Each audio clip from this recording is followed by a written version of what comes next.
సంబంధించి MS vice chairman గారికి అదేవిధంగా సిపిఆర్ సంబంధించి మా నెంబర్లు కూడా ట్యాప్ చేయడం జరిగింది. దానికి సంబంధించిన డీటెయిల్స్ ఇన్వెస్టిగేషన్లో భాగంగా దానికి సంబంధించి ఆధారాలు దాని గురించి ఇన్వెస్టిగేషన్లో భాగంగా ఇవ్వడం జరిగింది.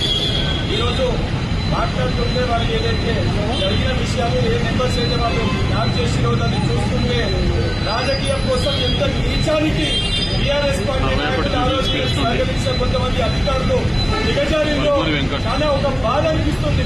అంటే కుటుంబ సభ్యులు ఏదైతే పెళ్లైన తర్వాత తల్లిది భార్యది వాళ్ళ ఫోన్లను కూడా ట్యాప్ చేసి ఏమి మాట్లాడుతుందో కూడా విని ఏ రకంగా ఇబ్బంది పెట్టాలో ఎంత నీచానికి వీళ్ళు పాల్పడిందని చెప్పి ఈరోజు బాధపడాల్సింది. రాజకీయం చేయాలనిపిస్తే నిజంగా మీకు మా పైన ఒత్తిడి చేయాలనిపిస్తే ఆ నెంబర్లు ట్యాప్ చేసేదంటే అనుకోవచ్చు.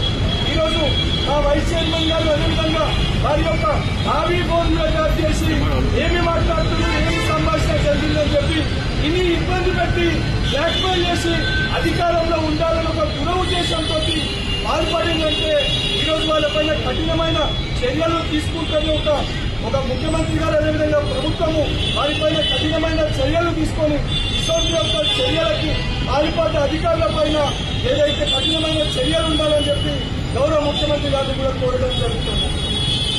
అదేవిధంగా దీనికి సంబంధించి ఆ రోజున్న అధికారంలో ఉన్న మాజీ ముఖ్యమంత్రి గాని వాళ్ళకి ఏదైతే సంబంధించి వాళ్ళ కుటుంబ సభ్యులు గాని దీనికి పాల్పడిన వాళ్ళు ఎవరున్నా కూడా మరి మీకు కుటుంబాలు లేవా? మీ కుటుంబ సభ్యులతో కూడా ఇదే రకంగా వ్యవహరించి మీ ప్రైవేట్ సంభాషణ వింటే మరి మీకు బాగుంటుందా?